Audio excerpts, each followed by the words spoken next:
जब भी अच्छी सेहत की बात होती है तो हमारे दिमाग में सबसे पहले क्या आता है? डॉक्टर, दवाइयाँ, शायद जीन्स, यही सब है ना?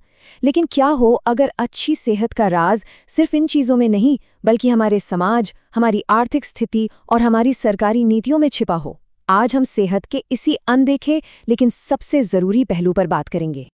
ज़रा सोचिए इस सवाल के बारे में। क्या वो रोज़ की कसरत है? या फिर हेल्दी खाना? या फिर एक अच्छा मेडिकल इंश्योरेंस? देखिए, ये सब ज़रूरी तो हैं, लेकिन जो सबसे बड़ा फैक्टर है, वो शायद वो नहीं जो हम सब सोच रहे हैं। असल में हमारी सेहत सिर्फ हमारी अपनी पसंद या आदतों का नतीजा नहीं है। इसकी जड़ें बहुत गहरी हैं। हमारे समाज की बनावट में, हमारे पास कितने पैसे हैं उसमें, और तो और सरकार क्या फैसले लेती है उसमें भी। तो चलिए, इस पूरी तस्वीर को परत दर परत समझते हैं। तो शुरुआत करते हैं उन चीज़ों से जो किसी भी इंसान की ज़िंदगी पर सबसे सीधा असर डालती हैं। ये हैं पैसा और पढ़ाई, यानी धन और शिक्षा। यही वो बुनियाद है जिस पर हमारी सेहत की पूरी इमारत टिकी होती है। देखिए, आर्थिक स्थिति एक दो धारी तलवार जैसी है। एक तरफ जहां बहुत ज्यादा पैसा और आराम होता है, वहां अक्सर डायबिटीज और मोटापे जैसी लाइफस्टाइल बीमारियां आ जाती हैं। और दूसरी तरफ है गरीबी, जो लोगों को खराब सेहत और कर्ज के एक ऐसे जाल में फंसा देती है जिससे निकलना लगभग नामुमकिन हो जाता है। लेकिन बात सिर्फ पैसे पर आकर खत्म नहीं होती।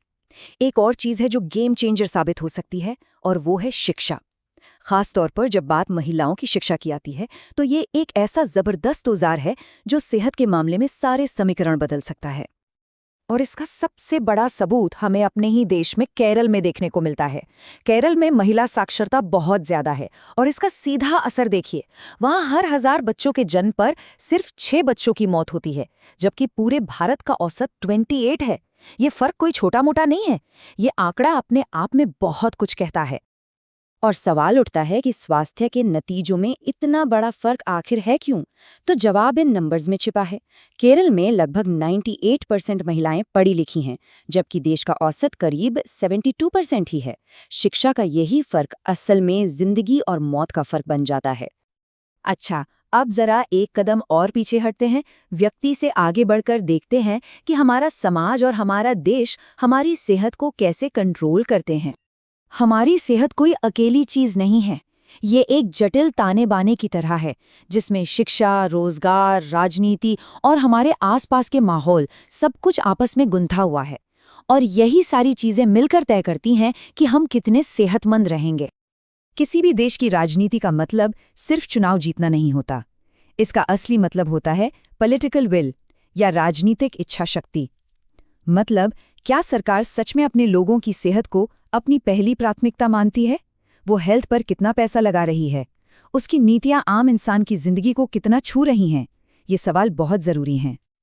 देखिए, वर्ल्ड हेल्थ ऑर्गेनाइजेशन यानी WHO साफ साफ कहता है कि हर देश को अपनी कुल आमदनी का कम से कम 5% हिस्सा सेहत पर खर्च करना ही चाहिए।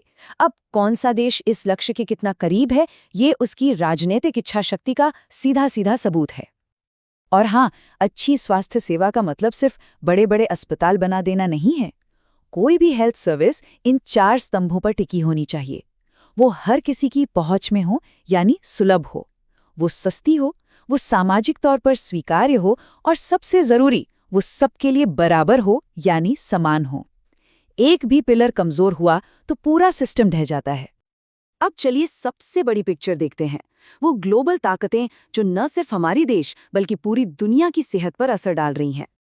पूरी दुनिया में लोगों की उम्र बढ़ रही है। 2020 तक ही दुनिया में 60 साल से ज्यादा उम्र के लोगों की आबादी 1.4 अरब को पार कर चुकी थी। इसका सीधा मतलब है कि अब हमें डायबिटीज और दिल की बीमारियों जैसी लंबी चलने वाली बीमारियों से निपटने के लिए तैयार रहना होगा। ये एक बहुत बड़ा चैलेंज है। अच्छी बात यह है कि पिछले कुछ दशकों में दुनिया को ये समझ आया है कि महिलाओं की सेहत कितनी ज्यादा जरूरी है। इसकी शुरुआत 90 के दशक में हुई, और आज ये एजेंडा सिर्फ बच्चे पैदा करने तक सीमित नहीं है, बल्कि इसमें पोषण, महिलाओं के खिलाफ हिंसा और उनके काम से जुड़ी स्वास्थ्य समस्याओं जैसे मुद्दे भी शामिल हैं। और हम सब जानते हैं कि हम एक इंफॉर्मेशन एज में जी रहे हैं। एक क्लिक पर सेहत से जुड़ी कोई भी जानकारी मिल जाती है, जो कि कमाल की बात है। लेकिन ये एक दो-धारी तलवार भी है।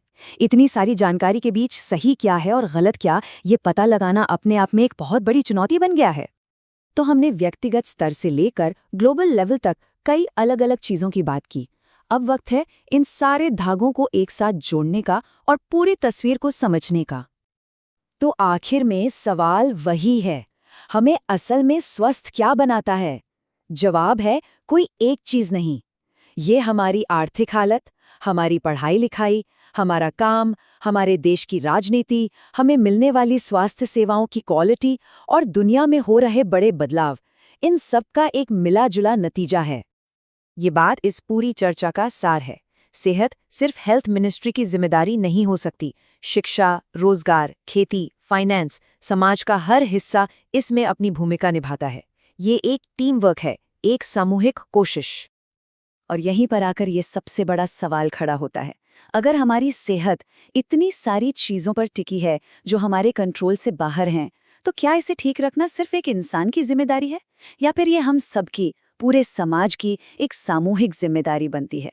इस पर सोचिएगा ज़रूर।